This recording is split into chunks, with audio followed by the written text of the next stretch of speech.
যেই আন্দোলনটা আমরা দেখলাম, প্রথমে দেখলাম এসএফআই, ডিওয়াইএফআই, বিজেপি, কংগ্রেস তারা বিভিন্নভাবে দলীয় পতাকা নিয়ে আন্দোলন করার চেষ্টা করলো।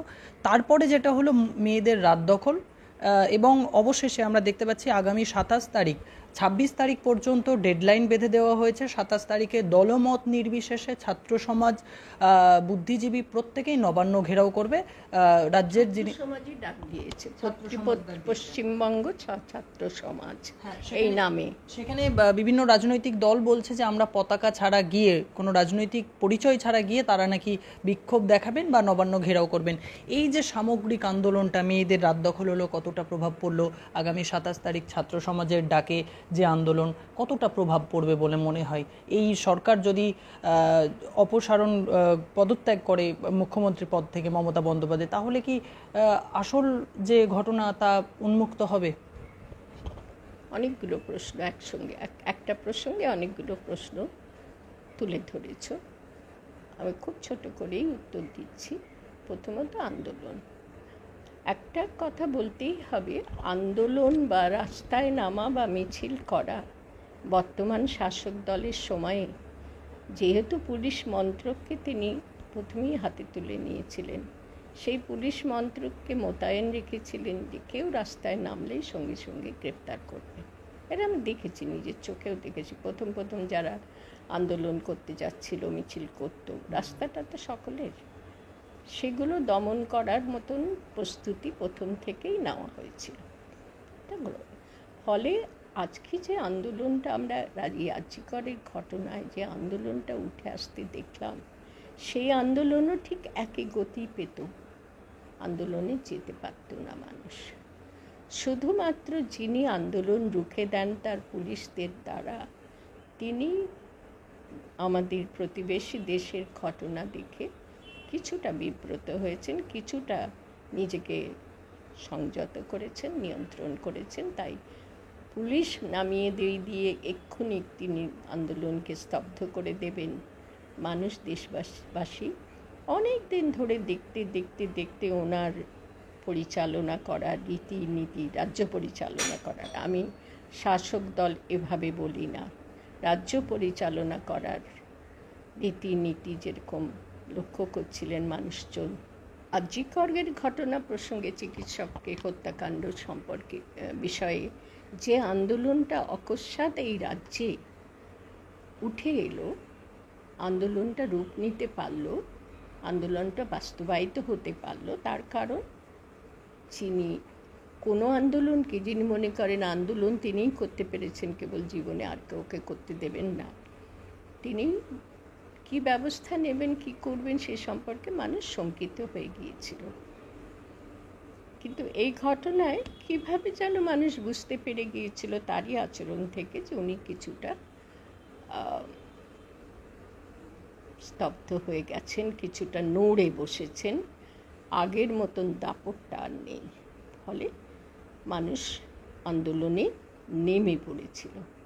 এবং আমাকে বলতেই হবে, এইরকম আন্দোলন আমার এতখানি বয়সে এর আগে দেখিনি। কারণ প্রতিদিনই দেখছি একটা বিশেষ পেশার মানুষ, আর পরের দিন আরেকটা বিশেষ পেশার মানুষ, তারপরের দিন আরেকটা শিল্প সংস্কৃতি জগতের মানুষ, তারপরের দিন আরও একটা পেশার মানুষ, তারপরে তরুণ বয়সীরা একসঙ্গে, তারপরে ছাত্ররা একসঙ্গে, তারপরে কলাকুশলীরা একসঙ্গে, তারপরে চিত্র তারকারা একসঙ্গে, তারপরে একেবারে শেষ দেখলাম কিছু ছোট বাচ্চা শিক্ষার্থী, তারাও একসঙ্গে। অর্থাৎ এই আন্দোলনটা ঠিক স্বতঃস্ফূর্তভাবে হয়েছে কিনা আমি বলতে পারি না, জানা নেই আমার, কিন্তু অত্যন্ত সুসংগঠিতভাবে হয়েছে, খুব সজ্জিতভাবে, সাজানোভাবে হয়েছে। ওরা মানে বিভিন্ন দিক থেকে আমার নিজের কাছে বিস্মিত হয়েছি আমি, যে এত স্তরের মানুষ রয়েছে আমাদের দেশে, এবং প্রত্যেকে তারা ঐক্যবদ্ধ হতে হয়েছে আন্দোলনের ক্ষেত্রে। একটা দিনের আন্দোলন হয়েছে কেবল ডাক্তাররা, একটা দিনের আন্দোলন হয়েছে চিত্র তারকারা নেমে পড়েছে, আরেকটা দিকের আন্দোলন হচ্ছে সঙ্গীত শিল্পীরা সব নেমেছে, বাকি বোধহয় আর কোনো শাখা নেই, জনগণের আর কোনো শাখা নেই। একেবারে শ্রমজীবী মানুষ যারা প্রতিদিন দিন আনা দিন খায়, তারা সংগঠিতভাবে এই আন্দোলন একদিন করছে, এখনও তেমনটি দেখা যায়নি। এটা এখন শুধু বাকি রয়েছে। বাকি দেখা যাচ্ছে যারা মোটামুটি মধ্যবিত্ত স্তরের মানুষ, তারা নেমেছেন, আন্দোলন করেছেন, ধিক্কার জানিয়েছেন। তাদের মধ্যে রাজনীতির মানুষজনেরাও মিলেমিশে আছেন, হয়তো উদ্দীপনা জুগিয়েছেন, কিন্তু সেটা প্রত্যক্ষ হয়নি, সেভাবে প্রত্যক্ষ হয়নি। বরং এই আন্দোলন দেখে আমি মনে করেছি, যেটা আমি অনেক দিন ধরে কথা বলে যাচ্ছি, তো বিভিন্ন মিডিয়ায় এই শাসক দলনেত্রীর আচরণ, কর্মপদ্ধতি ইত্যাদি নিয়ে আমার মনে হয়েছে তাহলে তো আমরা পারি ঐক্যবদ্ধ হতে, এবং সেই ঐক্যবদ্ধ রূপটা আমরা দেখতে পেলাম। এটা এই আন্দোলনের একটা অত্যন্ত গঠনমূলক দিক। আন্দোলন এখন গতি নিয়েছে, শেষ হচ্ছে যে বলছেন একটা ছাত্র, আর কেউ নয়, ছাত্র সমাজ, হ্যাঁ, পশ্চিমবঙ্গ ছাত্র সমাজ নাম দিয়ে একটা সংগঠন, তারা নবান্নে ঘেরাও করার ডাক দিয়েছে, প্রতিটি পরিবার থেকে একজন সদস্যকে যোগদান করার আহ্বান জানিয়েছে। এবং 26 তারিখ ডেডলাইন বেঁধে দেওয়া হয়েছে, যদি 26 তারিখের মধ্যে মুখ্যমন্ত্রী পদত্যাগ না করেন। হ্যাঁ, পদত্যাগের দাবিতে সোচ্চার হয়েছে। প্রথম দিকে আন্দোলনটা হচ্ছিল আমরা উই ওয়ান্ট জাস্টিস, আমরা সুবিচার চাই, বিচার চাই। এটা আমার কাছে খুব একটু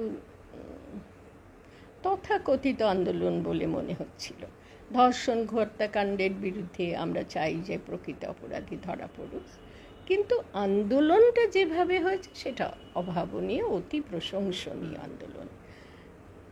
কিসের বিরুদ্ধে কি চাইছে সেখানে যেন কোথাও একটা সংশয় ছিল, মানুষ অত স্পষ্টভাবে দাবি করতে পারছিল না। কিন্তু তারপরে একেবারে যিনি প্রধান পদে রয়েছেন রাজ্যের, তার পদত্যাগ চাই, আন্দোলনটা এইখানে এসে রূপ নিয়েছে। এবং এখনও পর্যন্ত আমরা সরাসরি প্রত্যক্ষভাবে দেখতে পাচ্ছি না যে আন্দোলন কোনো রাজনৈতিক গোষ্ঠীর হাতে চলে গেছে, এটা দেখতে পাচ্ছি না। অথচ যেখানটায় বিভ্রাট, এই ব্যক্তি যার হাতে রাজ্যের সব কিছু, এবং তিনি নিয়েছেন, তার অভাব, আমার কাছে খুব বিস্ময়কর লাগে যে একটা ব্যক্তির এত ক্ষমতা কেমন করে হয়। দীর্ঘদিন ধরে আন্দোলন করতেন, তো বহুদিন ধরে আন্দোলন করে আন্দোলনের গলিঘুচি, কোথা দিয়ে আন্দোলন আসতে পারে, কারা কীভাবে আন্দোলন করতে পারে, সেগুলো বুঝে নিয়ে ওনারা ক্ষমতাকে একটা আকাশচুম্বী ক্ষমতায় পরিণত করেছিলেন, যার ফলে সেদিকটা খুব আমাকে খানিকটা চিন্তায় ফেলেছে। এবং আমি যেভাবে ওনাকে দেখি সেটা সত্য হয়ে গেছে, বাস্তবায়িত হয়ে গেছে। উনি কিন্তু বলে দিলেন যে এই সমস্ত আন্দোলন পরিচালিত হচ্ছে, সংগঠিত করছে দুটি রাজনৈতিক দল, সিপিএম এবং বিজেপি। এই যে মতিভ্রম, এই যে এক ধরনের উন্মাদনা শক্তি ওনাকে ভর করেছে বলে মনে হয় দীর্ঘদিন ধরে, সেই শক্তির দ্বারা পরিচালিত হয়ে এই কথা বলে ফেলা মানে কিন্তু উনি সর্বনাশের ফাঁদে পা ফেলে দিলেন। এখনও পর্যন্ত সেই দলগুলি তার কোনো প্রত্যুত্তর দেয়নি, বা সেভাবে তারা সক্রিয় হয়েছে, অন্তত আমরা বাইরে থেকে দেখতে পাচ্ছি না। কিন্তু উনি এভাবে বললেন কী করে? এবং উনি তার সঙ্গে বলছেন যে আমাকে অত সোজা নয়, আমি যদি লক্ষ্য হই তাহলে সোজা নয়, আমাকে কিছু করতে পারবে না, আমি ভুলভাল বলেন তো, আমি তুফান হতে পারি, অমুক হতে পারি, তমুক হতে পারি, আমি টর্নেডো বলতে গিয়ে বলছেন টর্নেডো হতে পারি, এ ধরনের, মানে বিদ্যা বুদ্ধি তো নেই মহিলার, ব্যক্তিটির। ফলে এই ধরনের কথা বলছেন এবং ভুল করছেন। ওই যেমন ধর্ষণ এবং হত্যাকাণ্ড, এইভাবে উনি পুরো ব্যাপারটা সাজিয়ে নিতে বলেছিলেন, আজকে নিয়ে যাকে নিয়ে ওই কি যেন তদন্তের মহড়া চলছে যে ব্যক্তিটিকে নিয়ে, সেটা যেমন একটা ভুল চাল খেলেছিলেন উনি, এবারও রাজনৈতিক অবস্থান থেকে একটি ভুল চাল খেলে ফেললেন। বিরোধী দুটি দলের নাম উল্লেখ করা তার জন্যে ঠিক হলো না। এটা তাকে যে খুব পলিটিশিয়ান বলা হয়, খুব মাথাটা তার পলিটিশিয়ান বা রাজনীতিক হিসাবে খুব উর্বর মাথা, সেটা কিন্তু ভুল প্রমাণিত হচ্ছে এখন। তিনি যে এইভাবে দুটো দলকে অপরাধী সাব্যস্ত করলেন, এটা তার দিক থেকে খুব সুমতির লক্ষণ নয়। তিনি কিন্তু পুরো ব্যাপারটাকে একটা রাজনৈতিক রং দিতে চাইলেন। আমি বিশ্বাস করি না পুরো রাজনৈতিক রঙে রাঙিয়ে যায়নি এইরকম একটা বীভৎস হত্যাকাণ্ড। মানুষ স্বতঃস্ফূর্তভাবে এগিয়ে আসার শক্তিটা অর্জন করেছে, এবং সেই শক্তিটা অর্জন তারা করতে পেরেছে। এই শক্তি কিছুটা ভীতির দ্বারা নিয়ন্ত্রিত হয়েছে বলে। যে শক্তি মনে করে আমি করতে পারি না এমন কিছু নেই, সেই শক্তির দুর্বলতার সুযোগ নিয়ে, দুর্বলতার সুযোগ কথাটা আমি লজ্জিত, সদ্ব্যবহার করে, দুর্বলতাটার সদ্ব্যবহার করে মানুষ সংঘবদ্ধ হয়ে যে আন্দোলন সংগঠিত করতে পারলেন, তার জন্যে তাদের সমস্ত রকমের প্রশংসা। আপনি আগামী 27 তারিখ যে নবান্ন অভিযান, সেটাকে সমর্থন করছেন? আপনি আগামী দিনে নামবেন? খুব স্পষ্ট কথা বললে, আমার তো বহুদিন থেকে মনে হয়েছে, আমার বাড়ির সদস্যরা জানেন, বহুদিন থেকে মনে হয়েছে যে এই নবান্নের একেবারে উপরিতলায় যিনি বসে থাকেন, তিনি একেবারে মাটিতে বাস করা থেকে, অবস্থান থেকে তিনি ওই নবান্নের অত উঁচু তলায় অবস্থান নিয়েছেন, এবং নিয়ে নিজেকে মনে করছেন যে সর্বক্ষমতাধারী। ফলে তাকে একটা বুঝিয়ে দেওয়ার প্রয়োজন খুব আছে দেশবাসীর পক্ষ থেকে, যে এটা গণতন্ত্র। তুমি যদি অপরাধতন্ত্র প্রতিষ্ঠা করে দেশটাকে, রাজ্যটাকে পরিচালনা করতে চাও, তাহলে তুমি নিষ্কৃতি পাবে না। এটা আমি কোনো প্রতিশোধ পরায়ণতার কথা বলছি না, কারণ অত্যন্ত হীন প্রবৃত্তি ওটা, কিন্তু গণতন্ত্রে এই শক্তিটা আছে। গণতন্ত্রে মানুষের, আমাদের নাগরিকজনদের, এখনও সাধারণ মানুষের মধ্যে খুব অন্তর্ভুক্ত হয়নি, মানে যারা দিন আনে দিন খায় সেই মানুষরা, কিন্তু গণতন্ত্রে আমাদের ক্ষমতা আমাদের হাতে। ক্ষমতা শব্দটা যদি বিশেষ অর্থে ব্যবহার করি, আমরা চাইলে 17 তলা 14 তলার ওপরে একজন মানুষকে অবস্থান দিতে পারি। আমরা চাইলে তাকে, তিনি যদি ব্যর্থ হন সেই অবস্থানের মর্যাদা রক্ষা করতে, তাহলে আমরা তাকে ওখান থেকে নেমে আসতে বলতে বাধ্য করতে পারি। এই বার্তাটা যদি মানুষের কাছে সেদিন দিতে পারা যায়, কোনো হিংসার পরিবেশ না ঘটে, তাহলে আমি এটাকে পূর্ণ সমর্থন করছি। কিন্তু তা হবে না। হিংসায় ভরপুর একটা মন, যার মনটা শুধু হিংসাত্মক হয়ে রয়েছে সর্বক্ষণ, যিনি মনে করেন সবটাই আমার বিরুদ্ধে হচ্ছে, বুঝতে পারছেন না যে তার উপর কত বড় প্রত্যাশা ছিল, সেই প্রত্যাশাটা চুরমার হয়ে গেছে বলে মানুষ এরকম করছেন। সেটা তার দিক থেকে উচিত মানুষের মুখোমুখি দাঁড়িয়ে বলুন, শুনুন, এবং মানুষকেও বলতে হবে যে কি তার কাছে প্রত্যাশা। এখনও প্রত্যাশা করা যেতে পারে। তিনি এখনও স্বীকার করুন যে এটা একটা নৃশংস হত্যাকাণ্ড, তার ব্যর্থতার জন্যে ঘটেছে, স্বীকার করুন। অপরাধ স্বীকার করলে মার্জনা করা যায়। যদি মানুষ মনে করে আমার এখানে আর কিছু বলবার নেই, যদি যারা যাবেন ব্যবস্থা করেছেন, তারা যদি মার্জনা, ওনার কাছ থেকে মার্জনা ভিক্ষা করার মতন মনোবৃত্তিটা ওনার সেদিন জাগে, তাহলে এটা ক্ষমা করে দেবেন, সেটা তাদের ইচ্ছা, আমার কিছু বলার নেই। আর পদত্যাগ যদি চান, আমার তো মনে হয় অত্যন্ত সঙ্গত চাওয়া, কারণ তিনি মুখ্যমন্ত্রী হিসাবে একটা দিনের জন্যও কাজ করতে পারেননি। তিনি শুধুমাত্র শাসক দলনেত্রী হিসাবে কাজ করেছেন। শাসক দলের কোনো স্থান গণতন্ত্রে নেই, আমি বিশ্বাস করি না। কোনো দল শাসক দল হতে পারে না গণতন্ত্রে শাসক একমাত্র জনগণ, দেশবাসী, সব স্তরের খেটে খাওয়া, যারা উচ্চবিত্ত, মধ্যবিত্ত, নিম্নবিত্ত খেটে খাওয়া মানুষ, সবাই এই গণতন্ত্র রক্ষাকারী, তাদেরই হাতে ক্ষমতা। আমি চাই ক্ষমতাটা তাদের হাতে ফেরত আসুক। এই ঘটনায় এই সুফলটি যদি ঘটানো যায়, যে ক্ষমতা বহুদিন থেকে কেড়ে নিয়েছে নেতা নেত্রীরা, গদি দখল করে জনগণের হাত থেকে জনগণের দ্বারা নির্বাচিত হয়ে সেই জনগণের হাতে ক্ষমতা আবার ফিরে আসুক, তারা যেন সুষ্ঠুভাবে নির্বাচনে অংশগ্রহণ করতে পারে, নিজের পছন্দ মতো ব্যক্তিটিকে ভোট দিতে পারে, সেই পরিষদ তৈরি হোক। সেই পরিষদ সম্পূর্ণ বিধ্বস্ত করে রাখা হয়েছে।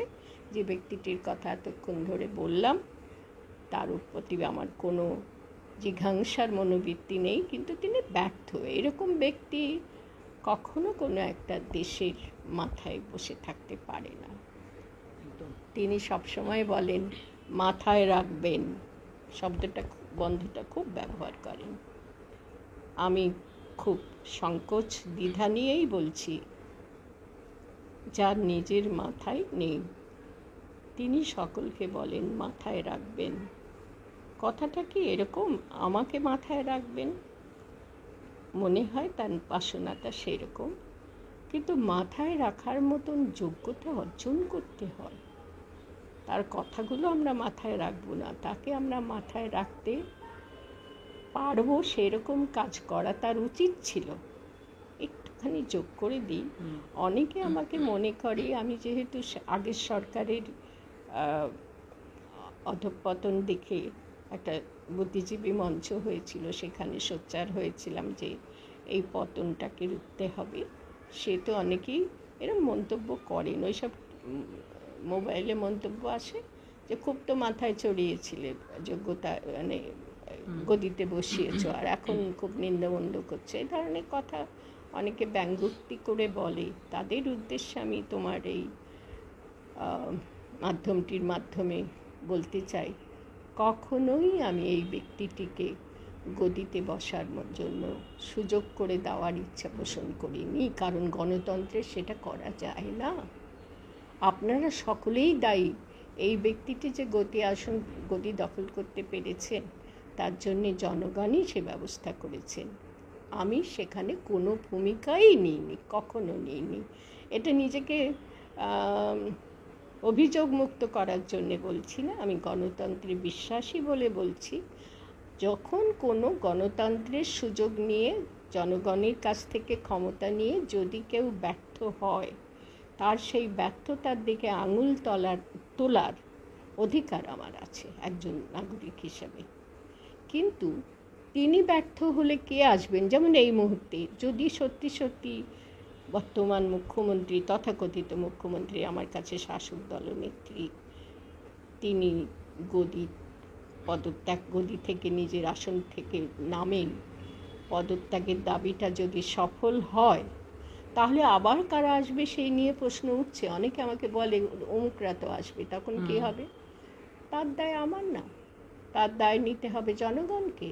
নির্বাচনটাকে সঠিকভাবে করতে দিতে হবে, এবং এই পদত্যাগের দাবিতে সোচ্চার হওয়ার ক্ষমতা বা শক্তি বা অধিকার জনগণের রয়েছে। তারপরে কিভাবে নির্বাচন হবে, স্বচ্ছ পদ্ধতিতে নির্বাচন হবে, আমরা যেন নির্বাচন করতে পারি, এই দাবিতে সোচ্চার হবেন দেশের জনগণ, সেটাই আমার চাওয়া। ওইখানে আমার ভূমিকার কোনো গুরুত্ব নেই, আমি একজন ব্যক্তি মাত্র জনগণের মধ্যে। অতএব অনেকে মনে করেন যে একে এনেছিল আবার এখন, আমি আনার ক্ষেত্রে কেউ ছিলাম না, কোনো ভূমিকাই আমার ছিল না, জনগণই ছিল। তারা এনেছে, প্রথম তো তারা এনেছে, তারপর এরা দখল করে নিয়েছে, আর জনগণের পরোয়া করেনি। সবাই করে, সব শাসকই তাই করে। এই জন্য আমার শেষ কথা, গণতন্ত্রে যেন শাসকের ভূমিকাকে আমরা উৎখাত করতে পারি। গণতন্ত্রে শাসক বলে কেউ থাকবে না, গণতন্ত্রে একমাত্র শাসক জনগণ। 5 বছরের জন্য ক্ষমতায় আনবেন কাউকে, কোনো দলকে, 5 বছরে যদি তারা ব্যর্থতার প্রমাণই দিয়ে যায়, তাহলে তাকে উৎখাত করা সেই ক্ষমতা জনগণেরই আছে গণতন্ত্রে। আজও আমি গণতন্ত্রে বিশ্বাসী।